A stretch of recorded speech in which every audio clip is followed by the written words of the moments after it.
Я собираюсь поступать на факультет органической химии в Казанский национальный исследовательский технологический университет.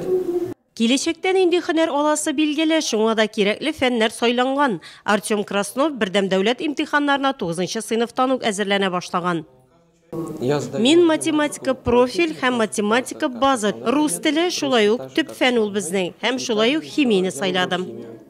Быел Нурлат районы мәктәпләрен 261 укучы тәмамлый. 26 марттан май урталарына кадәр 11 сыйныф укучылары өчен 4 фән: рус теле, математика, физика һәм җәмгыять белеменнән гамәли дәресләр үткәрелә. Бала күп сайлара бу фәннәрне.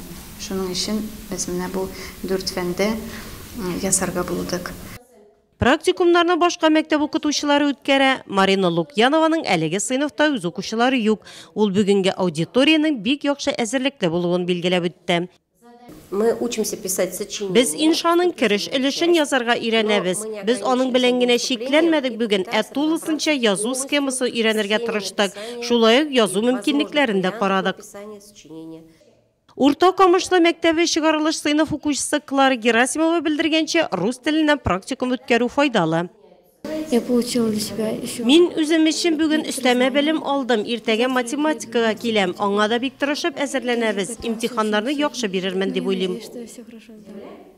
Район мәгариф бүлегендә практикумнар белән генә шикләнмиләр. Бердәм дәүләт имтиханнарына әзерләнү максатында юл картасы төзелә. Ул берничә өлештән тора. Бердәм дәүләт имтиханнарга без төзибез план. Анда инде безнең төрле чаралар куелган була. Беренчедән инде ул бик зур аналитик эшкә игътибар бирәбез. Икенче юнәлеш исә имтиханнарны сынау рәвештә алдан бирү. Бу укучыларны психологик яктан әзерләү өчен дә бик мөһим. Алдан сынау экзаменнарын уздырабыз, анализ ясыйбыз да, аннары инде ул рәвештә тагын да бүтән чаралар планлаштырабыз. Моннан тыш ярышчаллы Казан шәһәрләренә укытучылар чакырыла. Алар иң авыр темалар буенча аңлату эшләре алып бара. Укытучылар һәм укучылар белән семинар киңәшмәләр үткәрә. Укучылар белән дә без эш алып барабыз, безнең методистлар укучылар белән дә эш алып барабыз без. Менә бу авыр темалар без карыйбыз семинарларыбызда. Быел беренче сынаулар 28 майда география һәм информатика фәнен тапшырудан башланачак. 30 майда база дәрәҗәсендәге математика, 1 июньдә профильле математика буенча имтихан планлаштырылган.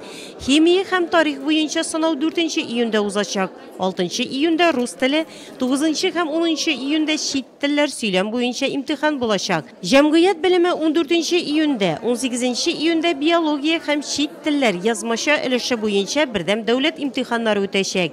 Сынауларның төп агымы 20 июньдә рус әдәбияты һәм физика белән тәмамланачак.